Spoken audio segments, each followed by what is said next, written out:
Hello everyone. আজকে আমরা পদার্থবিজ্ঞান ২য় অধ্যায়ের আরো একটা টপিক পড়ব। সেটা হচ্ছে দূরত্ব ও সরণ। তাহলে আমরা আগে সংজ্ঞাটা দেখি। কোনো বস্তুর অবস্থানের পরিবর্তনকে কি বলা হয়? দূরত্ব বলে। তাহলে দেখো, এখানে কি হচ্ছে? এখানে একটা বস্তু আছে যেটা এক অবস্থানে ছিল এবং এক অবস্থান থেকে সে ১০ অবস্থানে আসছে। অর্থাৎ তার অবস্থার কি হইছে? পরিবর্তন হইছে। কোনো একটা বস্তুর যদি এই অবস্থার পরিবর্তন হয়, তাহলে তাকে আমরা দূরত্ব বলি। নির্দিষ্ট দিকে অবস্থান পরিবর্তনকে সরণ বলে।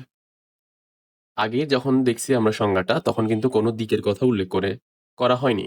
অর্থাৎ সেটা ছিল স্কেলার রাশি। দূরত্ব কি? দূরত্ব হচ্ছে স্কেলার রাশি।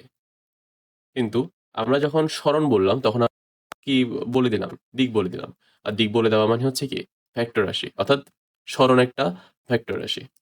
এখানে দেখতেছো যে এই ২ টা বল যাচ্ছে। ১ম চিত্র এটাকে আর ২য় চিত্র এটাকে ধরে আমি যদি দেখাই তাহলে দেখো, এখানে যে বলটা আছে সে কোন দিকে যাচ্ছে?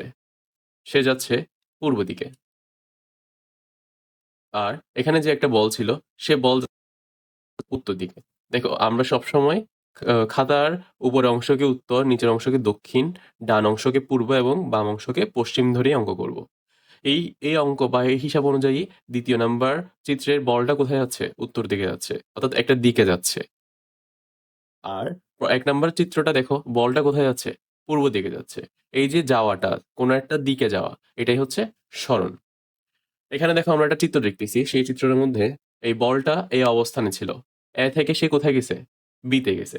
বি থেকে সে সি তে গেছে। এবং সি থেকে সে লাস্টে সর্বশেষ ই তে আসছে। তাহলে দেখো তার দিক হবে কোথায়? এ থেকে বি এর দিকে। এবং বি থেকে সি এর দিকে, সি থেকে ডি এর দিকে এবং ডি থেকে ই এর দিকে। ধরে নাও এদের আমি মান ধরে নিচ্ছি। ৫, ৫, ৫, ৫। তাহলে দেখি বলো, এর দূরত্ব কত হবে? আর সরণ কত হবে? তোমাদেরকে আমি আরেকটা কথা বলে দিই। সরণ শব্দের অর্থ হচ্ছে সর্বনিম্ন দূরত্ব। অর্থাৎ আমি সর্বনিম্ন কিভাবে দূরত্বটা মাপতে পারি সেটাই হচ্ছে আমার সরণ। আর দূরত্ব হচ্ছে টোটাল আমি কতটুকু দূর গেলাম। দেখো দূরত্ব শব্দটাকে যদি আমরা ভাঙি তাহলে আমরা পাই কি? দূর যোগ ত। অর্থাৎ কতটুকু দূরে গেলাম। দূরে আছে বা কোনো একটা বস্তু কতটুকু দূরে আছে সেটা। তার আদি অবস্থা থেকে। দেখো এটা হচ্ছে এখান থেকে সে শুরু করছে। এটাকে বলি আমি কি? আদি অবস্থা। আর এখানে ই পয়েন্টে গিয়ে সে শেষ করছে। তাই এটা হচ্ছে শেষ অবস্থা।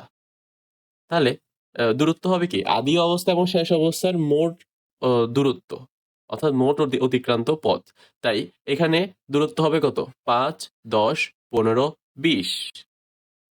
কিন্তু সরণ হচ্ছে আদি অবস্থা থেকে আমি কিভাবে সর্বনিম্ন শেষ অবস্থাতে দেখতে পারতেছি সেটা।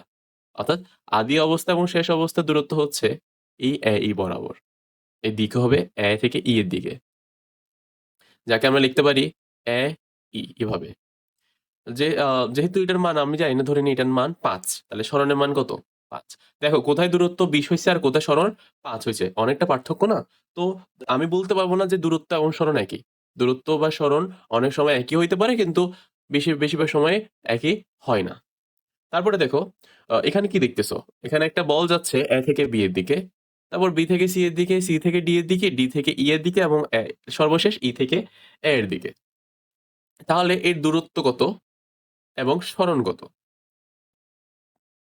ধরে নিই আমি সেগুলো সবগুলো ৫, ৫ করে গেল। মজার বিষয় হচ্ছে দূরত্ব, এটা আশা করি তোমরা পারবা। তোমরা এটা কমেন্ট সেকশনে জানাইও। কিন্তু সরণ কিন্তু এখানে তোমরা যা ভাবতেছো তা হবে না। সরণ এখানে ০ হবে। কেন ০ হবে? আমি একটু আগেই বলছিলাম যে সরণ সবসময় দেখে তার আদি অবস্থা থেকে তার শেষ অবস্থাটা কতটুকু দূরে আছে। কেমন? অর্থাৎ কতটুকু সর্বনিম্ন দূরে আছে সেটা আমার সরণ দেখে। তাহলে এই দেখো বস্তুটা কি করছে?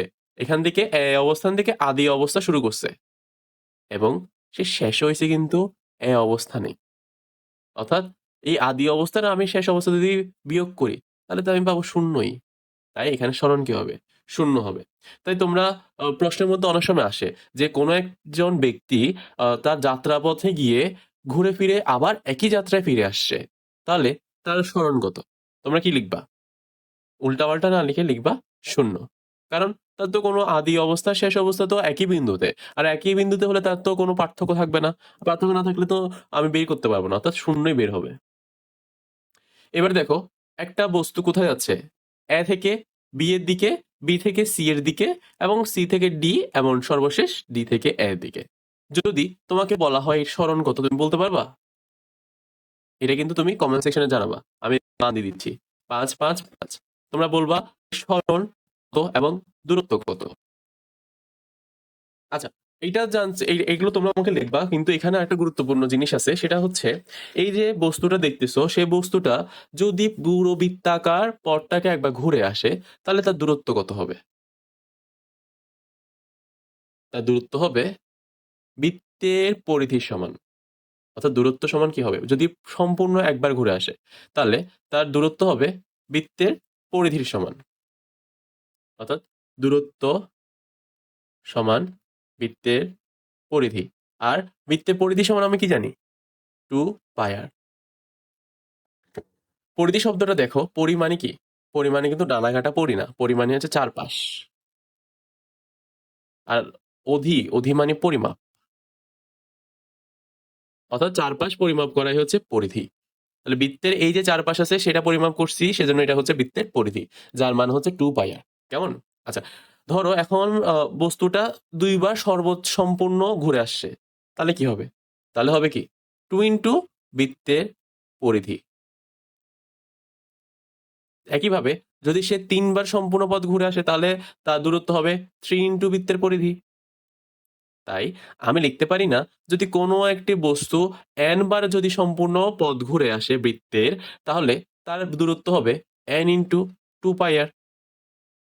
একদম সহজ, তাই না? দেখো, যদি এবার বৃত্তটা এ থেকে সি এতটুকু পর্যন্ত গেছে, অর্থাৎ সে অর্ধেক পথ অতিক্রম করছে, সে যদি অর্ধেক পথ অতিক্রম করে, তাহলে কি হবে? একের অর্ধেক হবে 1/2। এই 1/2 কে লেখা যায় কি 0.5। আবার দেখো এখানে, এই দেখো, এইবার দেখো, ঠিক আছে, সে এ থেকে গেল, এবং এ থেকে গিয়ে সে শেষ কোথায় গেল, সিতে। এটা ছিল তার আদি অবস্থা, আর এটা হচ্ছে তার শেষ অবস্থা। অর্থাৎ সে পুরো বৃত্তটাকে কি করছে, অর্ধেক ঘুরছে, তাই না? এই যদি অর্ধেক ঘুরে, তাহলে কি হবে? আমি জানি কি, সম্পূর্ণ একবার ঘোরা মানে হচ্ছে 1, আর অর্ধেক ঘুরলে মানে কি, এর অর্ধেক, অর্থাৎ হাফ। এই হাফটাকে আমরা লিখতে পারি কি 0.5। তাহলে তোমাকে যদি প্রশ্ন বলে কোনো একটি বস্তু একটি বৃত্তাকার পথে অর্ধেক ঘুরে আসছে, তাহলে তার দূরত্ব কি হবে? তাহলে দূরত্ব হবে 0.5 ইন্টু বৃত্তের পরিধি, অর্থাৎ 2 পাই আর। কেমন, মনে থাকবে? আচ্ছা, তাহলে এখানে আমি সংক্ষেপে লিখে দিতে পারি যে, যদি n বার সম্পূর্ণ বৃত্তটি ঘুরে,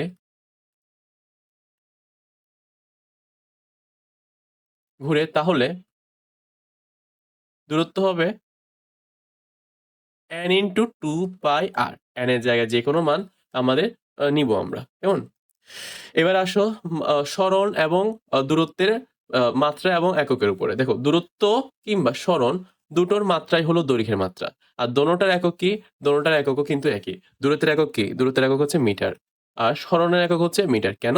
কারণ এগুলো হচ্ছে দৈর্ঘ্য, আর দৈর্ঘ্যের একক হচ্ছে মিটার। আর এদের মাত্রা হচ্ছে, দেখো মাত্রা কি, মাত্রা হচ্ছে এই যে সরণ বা দৈর্ঘ্য, দূরত্ব, সবগুলো হচ্ছে দৈর্ঘ্য।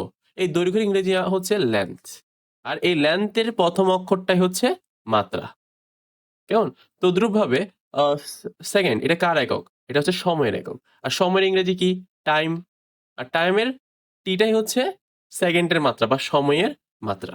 আমরা এভাবে করে করে মাত্রাগুলো জানবো, এবং মাত্রাগুলো আমাদের সুবিধা অনুযায়ী বসাবো। আমরা কিন্তু কোনো কিছু মুখস্থ করেও করবো না, কারণ মুখস্থ করলে আমরা সবকিছু মুখস্থ করতে পারবো না। তাহলে এখানে আমি একটা কথা লিখে দিছি যে, মাত্রা মূলত রাশিটির ইংরেজি শব্দের প্রথম শব্দ।